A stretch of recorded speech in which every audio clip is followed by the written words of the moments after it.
Thank you very much for everyone for hanging around. I think we have drinks soon after this, so you're not missing it. And how many of you would like to go by scooter back home?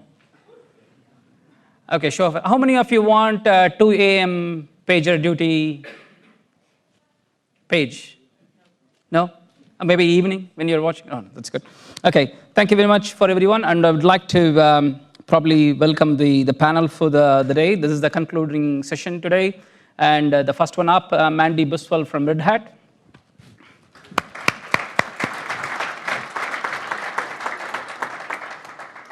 And we have Bruno from Catalyst.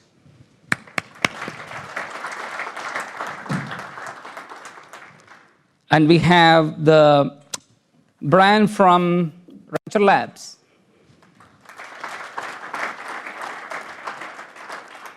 Roman from VMware. Okay, let's quickly discuss about the ground rules for this. And we have 2 of the volunteers still with the mic. You guys have not gone back home? Okay, that's fine, right. So they are with the mic here. And I think it's still audible, but if you would like to ask a question, please raise your hand and they will get the mic to you because the video recording is going, so we would like to record the questions as well if you would like to ask a question, but we will start. And now I would like to request every one of the panelists to introduce themselves, maybe quick 90 seconds intro. I introduced before, so the answer to the question is I am wearing COBOL, and I mentioned cloud or cloud strategy, 15 different ones. Cool. I'm Bruno. I'm the Managing Director for Catalyst Cloud. Hi, I'm Brian Goodman-Jones. I'm not Kelly Griffin, as you may have seen on the brochures. Kelly unfortunately couldn't make it today, so I'm filling in for Kelly. And I guess my role at Rancher is to sort of look after customers across Australia and New Zealand. So that's me. The other bald guy with glasses. My name's Roman, also an application platform architect within APJ. And my focus is how do we effectively help customers simplify their software-defined data center, which is something that we refer to within VMware, but more importantly, how does that accelerate their software-defined lifecycle? Thank you. Thank you. You can keep the mic there so we can change between you guys. Thank you very much for that. And my name is BMK. I'm the host for this evening, for this panel. And we're supposed to start 5 o'clock, but I think I'll keep it short and sweet. 5:45 we will wind up.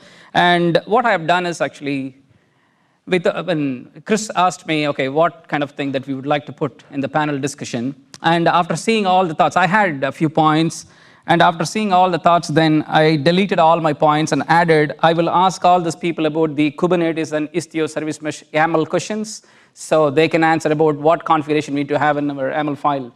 Okay, right. No, that's not the case, but this will be more general questions like, I work for a bank. I'm a solution architect with the Bank of New Zealand. This journey of cloud adoption is in general is a challenging one. So most of the questions that I would like to start off, or what we would like to hear from you is, let's stay vendor neutral. So we are not pitching and talking about particular product, but we were talking about the pain points of the enterprise at the moment going through in terms of this journey. So I would like to start off with the question, and then probably I'm not going to ask any one in particular, but whoever feels like answering, then they can answer. So let's keep it simple that way. And the very first one from me is that, to the panel, all roads leading to Kubernetes. Sounds like it. Is that true? Do all roads lead to Kubernetes? I think for the moment, given how popular it is, absolutely. And I think somebody spoke about buzzword bingo earlier as well. The reality, though, is in ideal circumstances, the goal of every person in this room, both from a role perspective and every vendor on this panel, is to make Kubernetes as boring and as transparent as possible. Because, as Annie said just previously, unless we're focused on the business value and effectively the outcomes for the end consumers, we're just tinkering and playing around. And so we can optimize and create CRDs till the cows come home. But unless that has measurable impact on the NPS score, on the way that we provide citizen value through governments, in the way that we provide better and higher quality products, Kubernetes is just going to be effectively a footnote in the history of technology.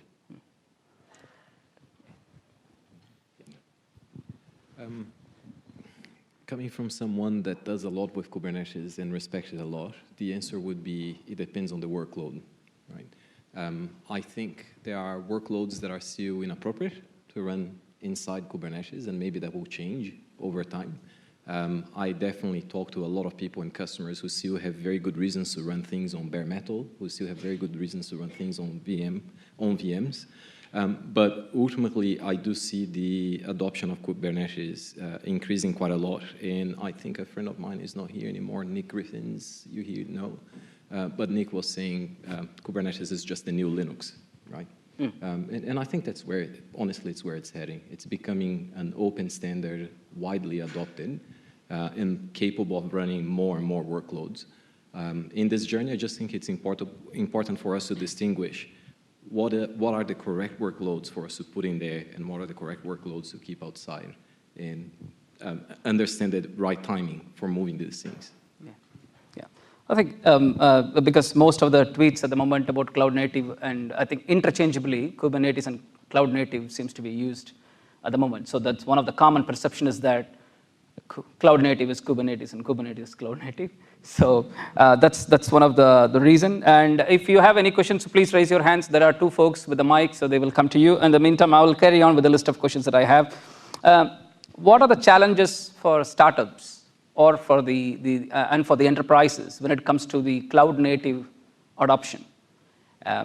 So I'm not just talking about moving workload to public cloud, but I'm talking about cloud native is much more than that, I think. So what are the challenges that you see? These are the challenges for the startups, and these are the challenges for the already existing enterprises. So I had prepared an answer for the previous question about Kubernetes and. Right. Oh, sorry. So I'll give you that one quickly, and then I'll give you a comment on the other. But I think so. When I first joined Red Hat, there were 3 distributions of Kubernetes. That was it, and now there are more than 86. It definitely has become the standard, I guess. And is that good or bad? So on the positive side, it means that it's an open source project, and it means that there are thousands of individuals contributing to that. So that is only a good thing. I think that choice is still important, right? So when something becomes so ubiquitous that it's the only, then maybe there's a risk there that the choice will start to close the value of Kubernetes or what it can do, right? And then, just the value for everyone of it as a growing project and a strong project, I think it's a good thing, but there will be a point, I think, also where maybe Kubernetes tries to touch things that maybe it shouldn't. Maybe that may happen, and there may be some diversion. In answer to your question, the answer to the comment, so I think that one of the challenges is the same for both. It's there's too many choices. If you look at, where do you start and what do you use and how do you work out what's the right thing? Oh my goodness. And then, I don't know about you, but if you looked at documentation on open source projects, oh my goodness, it's reams and reams and reams of words. So it's really hard. I think that for me, and that challenge would be the same for a startup or, an enterprise, is which do you pick? And yeah. Yeah. So. On the question about the challenge to the startups, I think a mistake that a lot of us as technologists make is forgetting about the end goal, what we are trying to produce, and what problems we are trying to solve for customers in favor of the technologies and how fun it is to play with them. So I think as a startup, keep the eye on the ball.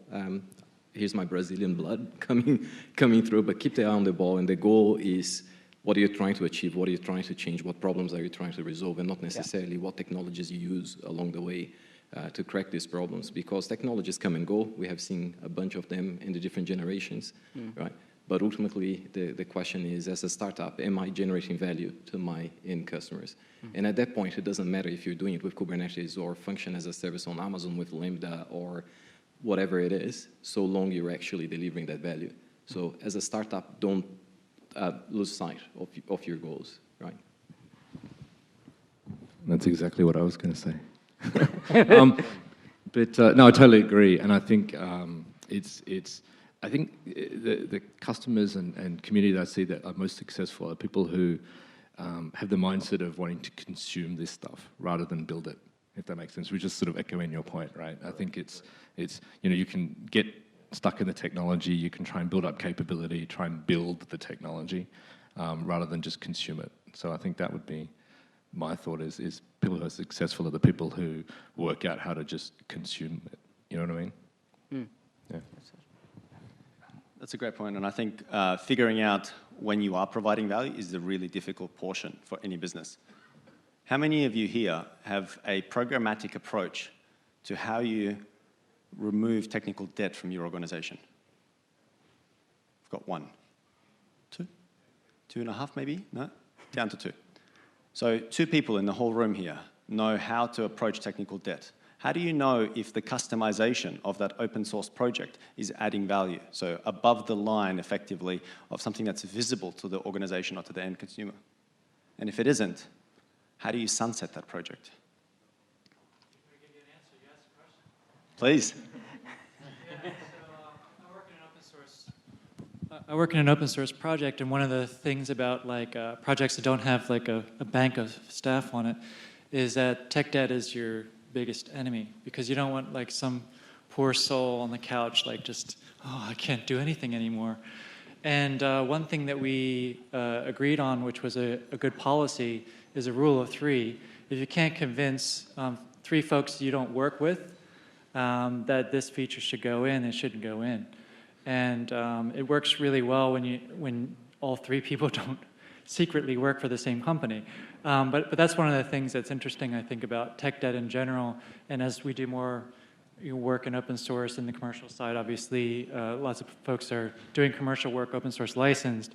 It can apply the same. But I don't think it's actually that well practiced. I think a lot of folks just ask their coworkers to just say hey, can you approve my thing? And then yep, ding, ding, ding, ding. And then you look and it's basically one employer.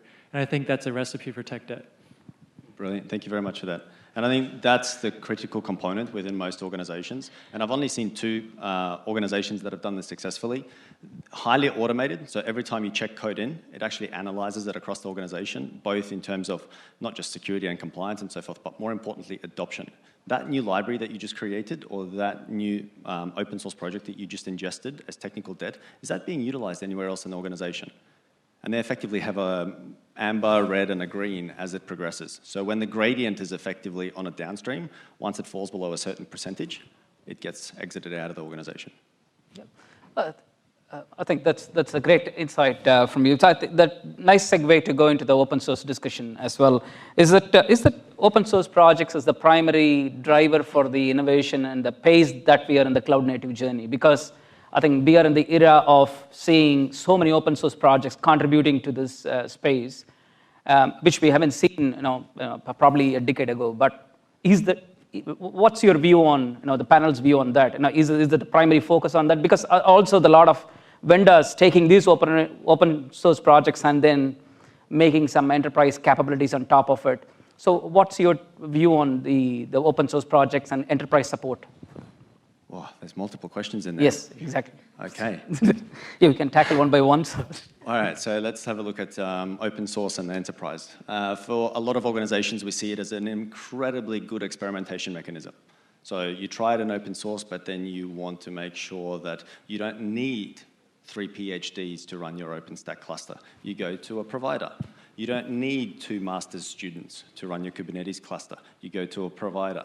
You don't need 2 TAFE graduates to deploy Kubernetes. You go to a provider. And it goes up and up the stack. But we see open source as effectively a litmus test for organizations to get capability out, and more importantly, whether or not it's necessary even for them to try it out. But after that, they do want some enterprise support. They go to a vendor to be able to offload that technical debt of maintenance, because once they've experimented with it and they've industrialized that practice as a skill set, they focus on the features above it.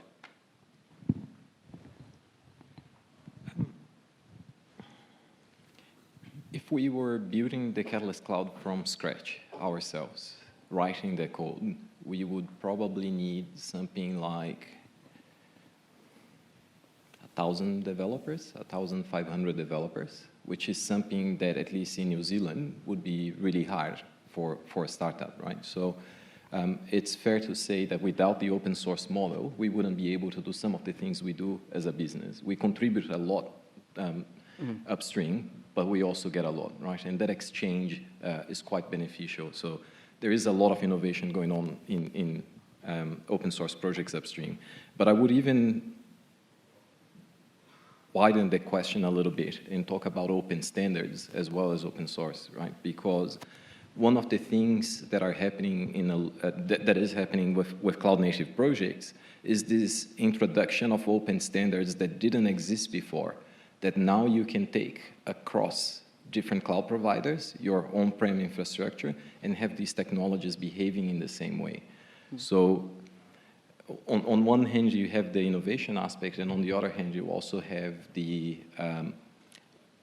ability to consume these technologies in a really open way, regardless of your choice of provider. And this is quite important, and it's one of the reasons I believe we see the rapid adoption of these technologies taking place right now. So my kind of confession, I guess, is that when I joined Red Hat, I didn't really understand open source. I actually had I asked my friend, how do open source companies make money? I don't understand. And so it was kind of really interesting where I am now. So, I mean, open source got us to Mars, right? I mean, I think there's no doubt that open source is where innovation happens. Like 1 in, 400, what did I say? 1 in 400 quadrillion. All those ideas. Proprietary software doesn't give people the opportunity to try those ideas, to put them out there, to collaborate. It just doesn't. And I think the enterprises have accepted that open source is safe to use in an enterprise, and that is where that is where they're going to get the technology to be able to deliver the customer value.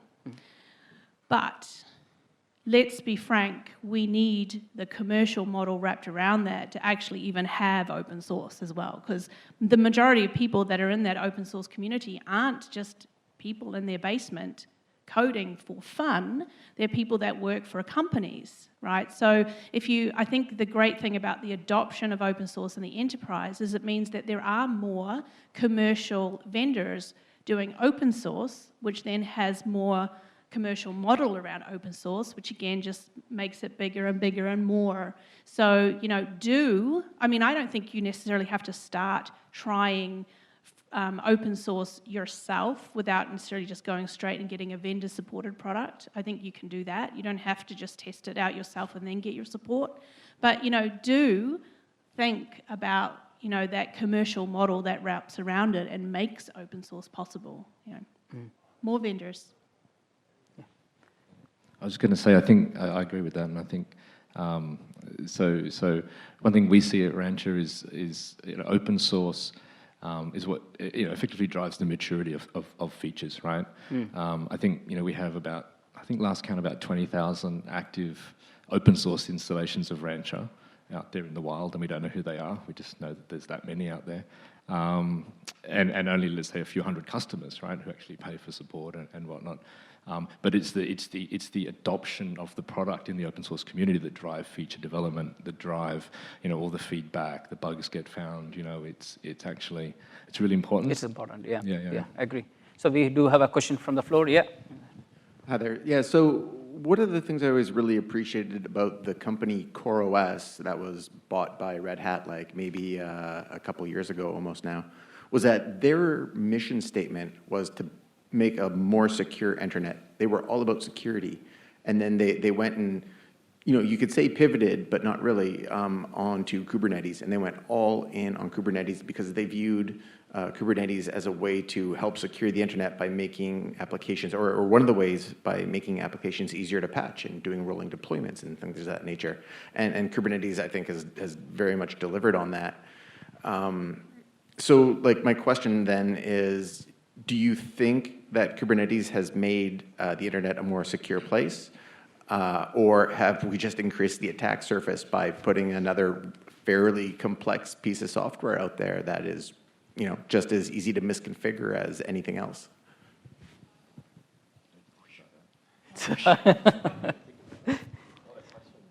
Yeah, good question. I think, the larger the attack surface, the larger the risk, right? So I was telling, was it you I was telling the story about when I was a Mac user before Mac was popular? So in fact, in 1995, I said to my friend, I hope Apple doesn't go under so I can keep buying Mac. But the thing was, there was no viruses on Macs. Windows had all the viruses, but there was no viruses on Macs. Why? Because no one wrote them. So, and it's the same, now we have Kubernetes is everywhere, and so the vulnerabilities, the number of vulnerabilities just increases and increases. So I think, yes, you can't avoid that. Like the bigger the adoption, then the prize is just much bigger for the hackers, right? It's like, people, how much value is there attacking, a small email provider, but attack Yahoo or something, it's constant, right? The prize is big. So yes. So it means that, when it's open source, you need to have even more security wrapped around that in the whole process, not just when the vulnerabilities happen, but that whole process from the time it's written, from how the PRs are accepted all the way through, right? So, but yeah, I think so. And again, it's one of those probably risks as it gets further adopted and bigger footprints and even more contributors. The risk there is high. Yeah. It's funny you have mentioned CoreOS, because when I was talking about open standards, I was actually thinking about some of the container standards that came up as a result of the work that CoreOS was doing, and Brendan trying to do Rocket and a few other things. The attack surface being bigger, right? I think there is a new pattern that we're dealing with, and we are learning how to do properly. So for a short period of time, yes, maybe we are susceptible to vulnerabilities we didn't fully understand before, and we'll learn how this technology works. But on the other hand, there are also some really good things taking place right now with containerization, right? If you look at your typical virtual machine footprint and how much software you have packed in there, software that you don't need, and if you look at a container done properly, a container image done properly using some cloud-native principles where you have a single binary and you harden as much as you can, as much as possible the container when you don't have a single binary in there, you're actually reducing the surface for attack on the application side, right? So some patterns, I believe, are increasing security to some extent. We have new vulnerabilities being introduced. You have, the famous Docker socket, Docker daemon socket there, and people like CoreOS trying to say, well, that's not how you do it properly. Let's try something different here.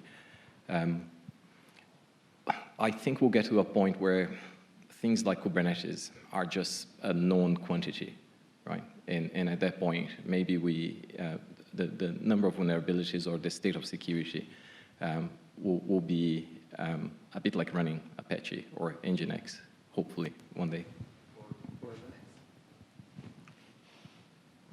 Yeah, it's a good question, that one. I don't think it's that much different to other sort of, let's call them platform environments. I think, you always need to make sure that, let's say, the image you're running is coming from a trusted source, potentially scanning against vulnerabilities on that image. As far as the platform goes, runtime security, if you can implement that kind of security. But it's very similar to, if you break it down, I think, it's the same as any other sort of platform type of an approach. It's just making sure you lock all of those areas, and it's probably only those sort of 3 or 4 key categories, I think. Yeah, that would be my thoughts. All right. So in short, no. To your question of whether Kubernetes makes things less secure. And the reason for that is very much to my prior point. Applications you deploy on top of Kubernetes. How many of you put exactly the same app in Kubernetes as opposed to redeveloping its surroundings, whether you're containerizing it, you're rethinking it from scratch? If you have an opportunity now to redevelop, for argument's sake, an ERP from scratch, from zero. You have another pair of eyes over it. You're going from beginning to look at a system. That's number one. So the more times that you redevelop, not only are you removing legacy code effectively about how you're instrumenting it, how you're securing it, but also Kubernetes has actually taught us how to build highly distributed systems for the first time. Kubernetes is a forcing function in a lot of enterprises to start to rethink, how do I do desired state with applications that I'm designing today?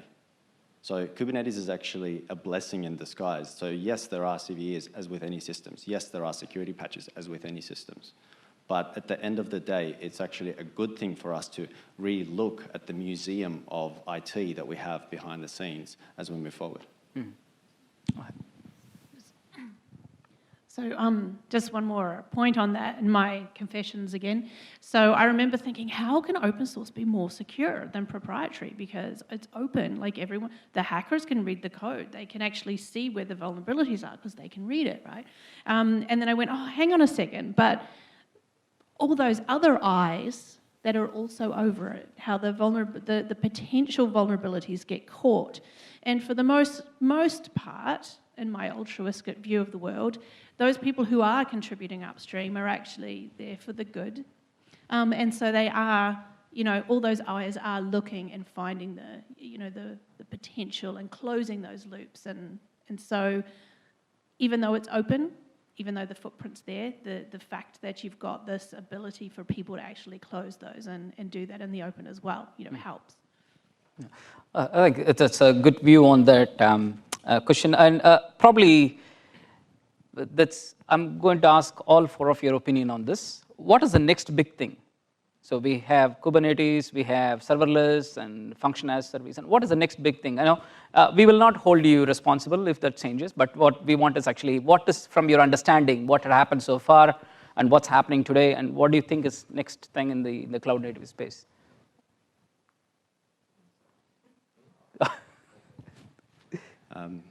Microsoft Excel.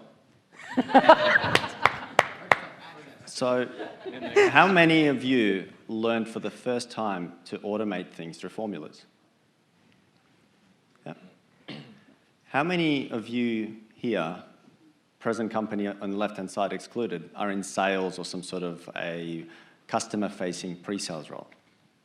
All right, quite a few.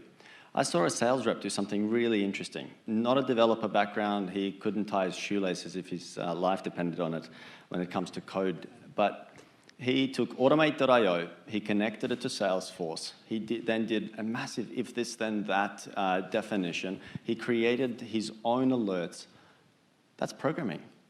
Now, this isn't serverless. This isn't him setting up his own Kubernetes clusters. But he was able to make the machine do what he wanted. So the simpler and easier we effectively make technology for other people, the greater adoption we have within everything that's at the substrate, at the infrastructure layer. So I think the less code type movement that exists, like making things within IDEs a lot more automated, and opening it up to others is the next big thing. It's not necessarily just serverless, which is an optimization. It's not just containerization, which is an accelerant. Like, it's almost like a transformation in terms of how we think about getting machines to do what we want. And one thing that was a disappointment to me, like as I looked through a lot of the sessions, yes, there is a buzzword around what AI and ML is going to be doing, but there are a lot of evolvability, to use Innie's previous term, in these systems that are happening. And we cannot evolve a static system that we ourselves have coded. Only the machine will be able to be deriving what you're trying to do and derive intent from that. So I think the next big thing in the next probably 5 to 10 years is empowering not IT people to utilize technology. Yeah. I think it's edge computing, and I know it's a big word. But think about Kubernetes on the edge. Think about containers on the edge. Think about a data center or a cloud not being a centralized facility or a facility on your premise. It could be a 5G tower, right, where you can offload some compute, some containers to do some processing, for example. Things like that, right? You just think about supermarkets with cashless registers where you just take the things off the shelves. and then walk out, and the shops through the cameras and everything works out what you've bought, debits your account for what you've bought, and all of that is applications, it's microservices, it's interconnected systems, and the way people are trialing those things right now and sort of proof of concept in those things is with Kubernetes, with containers, with microservices, right? And so I think that's the next big thing, and how do we do that? How do we shrink all that down to run in those smaller environments, smaller footprint, and also environments where, you know, the resource is constrained in the sense that, well, I can use this resource now, but as soon as I'm finished, I need to stop it because something else is going to need that resource because it's constrained, or it's a fixed limit. So I think that's what's next for me. Yeah. It's always easy to answer these sort of questions with a bunch of buzzwords, and I would probably go into AI, ML, and all the good stuff that is happening right now. But if I take a step back from technology and think about what's happening to us as people and as an industry, there is this big, interesting trend where people are becoming aware of data privacy issues and how their data is currently being used. We understand we use a lot of services online and we don't pay for these services. So how are these services funded? And once you click and you realize, well, there's something about my data that is valuable and how is my data being used? So I expect in the future some big trends related to data privacy in general, in things like GDPR or the likes becoming present in more countries. And consumers demanding ownership of the data and control of how their information is used, right? So technologies in that space that provide that control back to the owners of this data will be really interesting. And the second one is when I look at our industry, it's quite immature when compared to other industries, right? Is there someone, well, I know that we have a lot of people from banks. I've met people from BNZ, ANZ. Do we have people from the electricity industry, either grid and distribution or power generation in the room? No, not many, right? Sometimes I interact with organizations from these different industries, aviation, energy, and it's interesting how much maturity they have developed, the sort of regulations and practices that already exist in the industry, that when I look at IT, it still looks a little bit like, sorry, I'll use the word, a bit like a circus with us doing a bunch of different things. And I hope that one day in information technology, we'll start developing and adopting a little bit the level of maturity, not at the cost of innovation, but with an understanding that by having some of these things, we're making the technology more accessible and, more importantly, safer for people. So the thing that excites me the most at the moment is Edge, interestingly. So that excites me because of Galactic Cloud. So Lockheed Martin run like OpenShift clusters in their fighter jets. You know, I mean, how amazing is that? Like being able to put Kubernetes clusters out on this satellite somewhere to do blah, blah, blah. Anyway, I mean, that stuff I think is incredible, and I think that you know, starts to move the ball to distributing compute power. I mean, that's amazing.